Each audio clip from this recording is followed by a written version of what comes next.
Bonjour à tous et à toutes et bienvenue dans Hebdo Manga, notre rendez-vous manga et animé du dimanche. L'un des shoujo les plus en vogue au Japon est enfin arrivé en France avec Fall in Love False Angel. Alors est-ce que ce nouveau porte-étendard a-t-il réussi à me convaincre?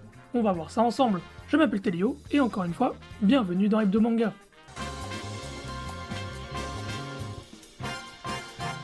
Je vais enfoncer des portes ouvertes, mais les shoujo, c'est pas seulement de la romance. C'est un paysage éditorial vaste, avec son lot de mangas épiques, magiques, violents aussi bien physiquement que psychologiquement, mais comme toute cible éditoriale, il y a également son lot de comédies romantiques. Cette cible éditoriale est injustement résumée à celle-ci, alors que les plus connus ressortent majoritairement dans le genre shonen. A titre d'exemple, Kaoru Hana, la dernière rom-com la plus en vogue en ce moment au Japon en termes de vente, est issue d'un magazine shonen et non shoujo.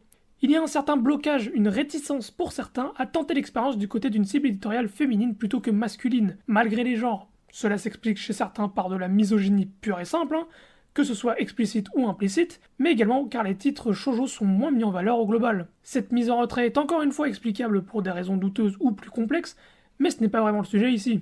Tout ce que je veux dire avec cette intro, c'est que pour trouver de bonnes comédies romantiques, le shonen n'est pas la terre promise. Et justement, ces dernières années, il y a un manga du genre qui commence à se démarquer et à relancer carte sur table. Un manga qui, de par son style graphique, sa justesse relationnelle et son humour grand public, parvient à convertir sa popularité en vente à travers le monde, faisant rayonner les shoujo de son genre vers de nouveaux horizons, notamment avec une avalanche de prix et de sélections au Japon, dont le prix Kodansha 2025 du meilleur shoujo, le prix Gachi Manga Fair 2024 ou encore un top 5 au Kono Manga Gasugoi 2025, sans oublier plus d'1,5 million d'exemplaires en circulation pour seulement 5 tomes. La série étant régulièrement haut placée dans les top Oricon, le top des meilleures ventes manga au Japon. Aussi à noter une future adaptation animée pour le manga par le studio MAPPA en 2027, connu jusqu'à aujourd'hui majoritairement pour ses grosses productions de succès issues du légendaire Weekly Shonen Jump. Aujourd'hui, je vous parle de Fall in Love False Angel, la dernière grosse nouveauté shoujo en France aux côtés des éditions Pika, avec un premier tome très efficace, dont je vais pouvoir commencer à vous parler d'ici peu. Mais avant tout, une petite présentation s'impose. Fall in Love False Angel est donc un shoujo issu du mythique magazine Dissert, aux côtés de titres incontournables comme Ton visage au clair de lune, A Sign of Affection ou You're My Soulmate. Le manga est publié depuis 2023 et est toujours en cours au Japon avec 7 tomes parus. On suit Otogi Katsura, la populaire déléguée des secondes du lycée, qui est également surnommée l'ange voleur de cœur, car, de par son seul regard, elle vous fera fondre. Mais derrière cette apparence impeccable et irréprochable se cache une stratège vaniteuse au caractère bien trempé.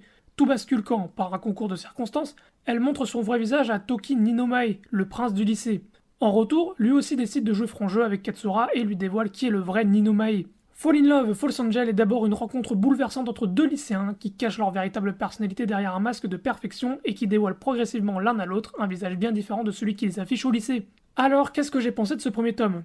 Eh bah clairement, toute l'attente autour du titre n'est pas usurpée tant ce premier tome est déjà efficace dans son contenu. Laissez-moi élaborer pourquoi. Déjà, partons un peu sur sa place dans son genre, à savoir une comédie romantique. Fall in Love nous propose deux personnages de sexe opposé possédant un point commun aussi crucial qu'intéressant, ces deux coqueluches de leur établissement cachant leur véritable visage aux yeux de tous. Le parti pris donne déjà une idée de ces situations équiproquos possibles entre les interactions entre eux, mais aussi autour d'eux. Ce jeu de ne pas se dévoiler qui se craquelle petit à petit à mesure que la situation évolue, jusqu'à finalement leur offrir une conclusion satisfaisante, fait tout le charme de ce premier tome. Les histoires sont efficaces, les dynamiques des personnages fonctionnent, et la romance est à la fois réaliste de par son ton, mais décalée par sa mise en place. Entre Otogi et Ninomae, une relation aussi électrique que touchante se met en place, faite de complicité et de petites piques bien senties. Dans ce jeu de séduction qui ne dit pas toujours son nom, chacun tente de percer les mystères de l'autre, souvent là où ça fait sourire, dans des scènes à l'humour espiègle et léger. Impossible de rester insensible tant la dynamique entre les deux héros fonctionne et tant on prend plaisir à les voir se rapprocher et se provoquer. Un des autres points forts du titre selon moi, c'est à quel point les réalités de la vie, intégrées avec une évidence désarmante, nourrissent la romance et l'ancrent dans quelque chose de profondément vrai, ce qui la rend d'autant plus touchante et crédible. C'est également ces réalités qui peuvent prouver à certains moments que ce manga est écrit par une femme, tant le quotidien semble dépeindre certaines réalités que les hommes sont incapables de voir. Exemple tout bête, mais voir un personnage avoir des douleurs menstruelles de manière aussi naturelle est assez improbable à imaginer dans une comédie romantique shonen, si ce n'est pour donner au personnage un côté d'attirance, un peu bizarre. Ici, ce n'est que le quotidien d'une femme, une fois par mois, qui est affiché durant ce passage, non pas pour plaindre son genre ou se sentir différent, mais pour ancrer son histoire en quelque chose de réaliste. L'autrice Koko Uzuki peut aussi utiliser sa rom-com comme un moyen d'afficher certains problèmes de notre société, histoire de la critiquer, montrer certaines dérives, tout en ne perdant pas de vue ce pourquoi elle le fait, à savoir progresser les relations entre ses personnages. Tout ce passage avec le professeur en est un exemple parfait, car en plus de critiquer certaines dérives du corps enseignant, elle permet de faire avancer parfaitement cette romance entre nos deux protagonistes pour une conclusion efficace. Bref, pour moi, niveau rom-com, False Angel est un véritable exemple tant le manga est juste dans tout ce qu'il montre, dosant toujours parfaitement entre humour, relationnel, critique et détente. Ensuite, False Angel ne se démarque pas seulement de par sa justesse, mais également de par sa direction artistique. Impossible de ne pas tomber sous le charme du trait de la mangaka Koko Uzuki, d'une élégance rare. Otogi Ninomae semble littéralement tomber du ciel porté par des cadrages aériens et un découpage original qui plonge instantanément dans l'ambiance et immerge les lecteurs dans les émotions des personnages. Le dessin est extrêmement soigné, sans aucune bavure outre excessif, ce qui offre aux fans une fluidité de lecture aussi légère que son récit. Les chara-designs sont singuliers et attirants, avec notamment des couvertures de tomes et autres illustrations très stylisées pour coller avec l'aspect chic et jeune qui dépeint de ce récit. La mise en scène ne possède pas de temps mort et absorbe le lecteur jusqu'au bout de ses chapitres. Aussi, au-delà de cette romance, le manga n'a pas réellement de fil rouge défini actuellement, ce qui laisse le choix au lecteur de s'arrêter une fois par chapitre terminé, ou de continuer pour découvrir de nouvelles histoires de leur quotidien. Tout dans ce manga, que ce soit esthétiquement ou scénaristiquement, se veut léger et sans grande prise de tête. Bref, pour moi, False Angel est un incontournable de cette année. Dans un marché inondé de récits en tout genre avec plusieurs mangas au ton sérieux et investissant les lecteurs dans une trame principale complexe, False Angel est l'occasion idéale pour n'importe quel fan de manga de souffler un bon coup entre deux lectures, tout en ayant hâte d'avoir la suite au prochain volume. En tout cas, c'est exactement la situation dans laquelle je suis. Un succès qui n'est pas usurpé et qui, au contraire, ne mérite que de croître tant il a sa place dans notre écosystème. On aurait voulu un meilleur traitement chez nous de la licence, car malheureusement les éditions Pika sont un peu à côté de la plaque sur cette série.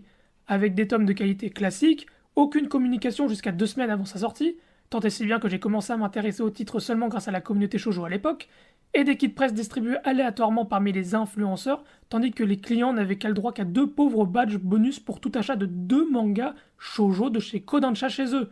Je sais pas si on se rend compte de la folie, mais pour avoir un goodies, il faut déjà passer en caisse pour une autre série qui nous intéresse pas forcément, mais en plus il faut avoir les connaissances nécessaires pour savoir quels shoujo de chez Pika sont chez Kodansha au Japon.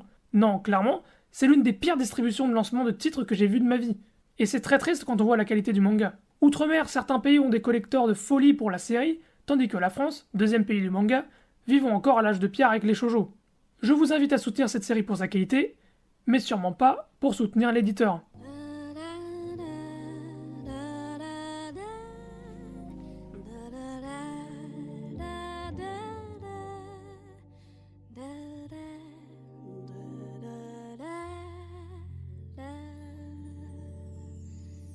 Voilà qui marque la fin de cette tête de manga, j'espère qu'il vous aura plu. Semaine prochaine, Japan Expo oblige, l'émission arrivera un tout petit peu avant, aux alentours de mercredi, pour vous présenter le planning de Japan Expo, et tous les invités, toutes les scènes qui seront intéressantes. On repartira la semaine suivante sur du classico-classique, mais en attendant, je vous dis à la semaine prochaine pour de nouvelles aventures.